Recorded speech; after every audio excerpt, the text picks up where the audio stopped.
Uncle నమస్తే uncle, మీ పేరు? నా పేరు శంకర్. అంకుల్, ఇప్పుడు తెలంగాణలో రేవంత్ రెడ్డి సర్కార్ నడుస్తుంది. సో ఇప్పుడు కాంగ్రెస్ పాలన ఎట్లుంది తెలంగాణలో?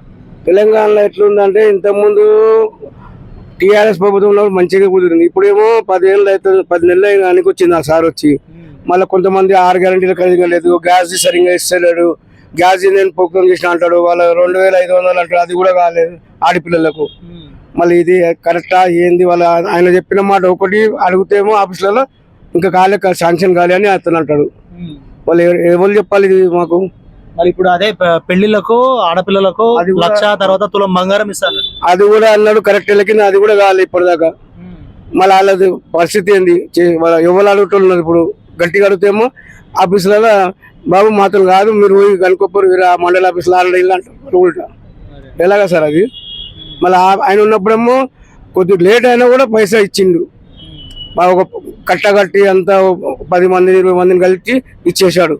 మరి ఈయన మొత్తం గ్యారంటీలు పోలోడు అన్ని చేసినాడు. మళ్ళీ గ్యాస్ అయితే మొత్తంకే బంద్ చేసిండు. వాళ్ళ ఎంత 940-80 రూపాయలు తీసుకుంటున్నాడు గ్యాస్కి. 500 గ్యాస్ అన్నారు కదా, గ్యాస్ అదే వాళ్ళు ఇస్తలేడు కదా. ఆయన 500 అన్న రెవెన్యూ సార్, వాళ్ళు అది ఇస్తలేడు అతను. వాళ్ళు ఎలా ఎవరు చెప్పటం వాళ్ళకి ఎవరు పోయి అడగాలి. ఇప్పుడు మా చుట్టాలు పోయి ఆయన అమ్మ కూడా అడగని అధికారం లేదు కదా. అవును సార్, వేస్తున్నాము, మంచిగా ఉండాలని చేసినాము. ఒక 20 ఏళ్ళు వెనుక పడ్డది, మళ్ళీ 10 ఏళ్ళు వల్ల వెనుక పడ్డట్టు ఉంది ఇప్పుడు ప్రభుత్వం. అంతే, వాళ్ళ 10 ఏళ్ళు మంచిగా వెనుక వచ్చింది, వల్ల వెనుక పడుతుంది ప్రభుత్వం. బిజినెస్లు మొత్తం డల్ అయిపోయినాయి ఈసారి వచ్చినప్పటి నుంచి. అయితే ఏమన్నా బిల్డింగ్లు ఊళ్ళో ఆ వీటిలోనే పడ్డారు. వాళ్ళు మొత్తుకుంటారు, పేదలు కూడా అందరూ మొత్తుకుంటారు. మేము కూడా మొత్తుకుంటాం. ఒక బిల్డింగ్ కొడుతుండే వాళ్ళు ఎంత కష్టపడి కట్టిందో ఆయనకి ఏం తెలుసు. కొంతమంది అది కాంగ్రెస్ ప్రభుత్వం ఉన్నప్పుడే కొన్నారు. అది కొన్నప్పుడు కూడా ఆయన వాళ్ళ అప్పుడు అన్ని కాయిదాలు ఇచ్చారు, అన్ని ఇచ్చిన వాళ్ళు ఊళ్ళో కొడితే ఎవరికి చెప్పుకోవాలి? అది ఎవరు చెప్పడం సార్? వాళ్ళకు వీళ్ళు ఖాళీ పోయి గద్ద మీద కూసురు, గతం అయిపోయింది. ఇక నువ్వు గద్ద ఎక్కినవా అయిపోయింది. వాళ్ళు ఎవరు అడగటం లేరా సార్? వాళ్ళు ఆయనకు చెప్పాలి. వాళ్ళు మీ అసలు వీడియోలు కూడా ఇట్లా అంటూ పబ్లిక్ అని చెప్పాలి సార్ మీరు కూడా. ఇక ఇంత మటుకైతే ఇప్పుడు 10 నెలలు ఉంది.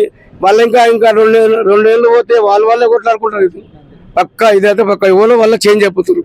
కోమటిరెడ్డి వెళ్తున్నాడు, ఆయన ఉత్తమ్ రెడ్డి వెళ్తున్నారు. ఇక వాళ్ళ ప్రభుత్వం అంటే ఇక ఉన్నది చెప్తున్నా. వాళ్ళు 10 ఏళ్ళు ఉన్నా కూడా ముందు సాగింది పబ్లిక్, ప్రతి ఒక్కరు బతికినాం ఆరాంగా. పైసలు ఆడినాయి, ప్రతి ఒక్క లేబర్కి కూడా పైసలు ఆడినాయి. ఈయన వచ్చినప్పుడు అయితే 10 నెలల నుంచి మేము ఎంత బాధపడుతున్నాం మా దేవుని తెలుసు. ఒక్కోసారి ఇంటి కిరాయి కూడా వెళ్తలేదు మాకు. అట్లా అయిపోయిన పరిస్థితి. ఇక ఎవరికి చెప్పాలేమో చెప్పండి సార్ అతనికి. ఇక వాళ్ళకి చెప్పాలంటే మీ హాస్పిటల్ కూడా రివర్స్ మాట్లాడచ్చు, ఇట్లా పబ్లిక్ చిన్నవా అంటుందని మీరు చెప్పొచ్చు సార్, వద్దని కాదు. చెప్తే మాకు కూడా ధైర్యం ఉంటుంది, పలానా మనిషి చెప్పిండు అని. మళ్ళీ అంతకు మించింది ఇంకేం లేదు సార్. ఇంకా 4 ఏళ్ళు ఉన్నది ఇప్పుడు చూసి వస్తా. ఇంకా 2 నెలలు అయితే సంవత్సరం అవుతుంది. కళ్ళు మూసేదాకా కళ్ళు తెరిచినాయి, అట్టగా వచ్చింది ఇప్పుడు. ఇక వాళ్ళు ఏం చేస్తాడో ఏమో. ఇంకా 4 ఏళ్ళు అంత లోపల ఎంతమంది బిల్డింగ్లు కూలగొడతాడో, ఎంతమంది చెట్లు కూలగొడతాడో తెలియదు. అది ఆగమవుతారు. పారం కట్టుకున్న వాళ్ళు, లోన్లు తీసుకున్న వాళ్ళు అంతా ఉన్నారు. వాళ్ళు ఎంత బాధపడాలి సార్? ఒక్కసారి మీరు కెమెరా చూసి చెప్పండి, మీరు రేవంత్ రెడ్డి గారిని ఏమేమి అడగాలనుకుంటున్నారో కెమెరా చూసి చెప్పండి. రేవంత్ రెడ్డి సార్కి ఒక్కడే చెప్తున్నాము, పేదవాళ్ళ ఇల్లు ఎవరికన్నా కానీ ఏదైనా ముందు అప్లికేషన్ ఇచ్చి వచ్చి తీయండి.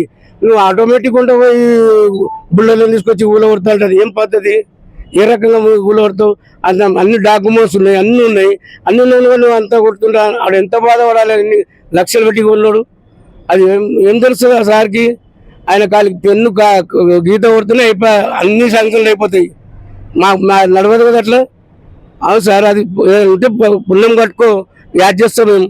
అరే సార్ రెడ్డి సార్ ఇట్లా చేసిపోయినాను రేవంత్. నువ్వు వాళ్ళ నీ చిన్న ఉమ్మర్లో నువ్వు మినిస్టర్ అయిపోయినావు. నువ్వు గుంజి కొడితే 18 సంవత్సరాలు ఇప్పుడు నువ్వు రాజకీయంలో దిగి, తెలుగుదేశంలో దిగి, అందులో దిగి నువ్వు ఇంకా వాళ్ళ అదిష్టం కలిసి వచ్చింది ముఖ్యమంత్రి వానికి. ఇప్పుడు ఆడవాళ్ళు కూడా మొత్తుకుంటున్నారు ఊళ్ళో పొంటి, పింఛన్ వస్తలేదు, అది వస్తలేదు అని. వాళ్ళు కూడా బాధపడుతున్నారు సార్. చూడు ఒకవేళ ఆశ పెట్టి మా చెప్పుల దుకాణంలో కూడా ఎవరు ఆదుకుంటున్నారు. ఇప్పుడు ఇంతకుముందు అని అట్లా ఏదో వెళ్ళింది, పైసల్లో వెళ్ళింది. ఇవాళ దానం చేయాలంటే భయం అయిపోతుంది. దయచేసి అందరికీ కాపాడు సార్. మీరు ఇంకా 4 ఏళ్ళు చేస్తారు, నీకు ఎవరు ఏం చేసినా ఇప్పుడు ఏం చేసుకోలేరు, ఏ మినిస్టర్ కూడా పని చేయలేడు. ఇప్పుడు నీకు 4 ఏళ్ళగా అధికారం ఉంది, నీకు చేసుకోండి చాలా, అంతకుమించి ఏం లేదు సార్. సరే.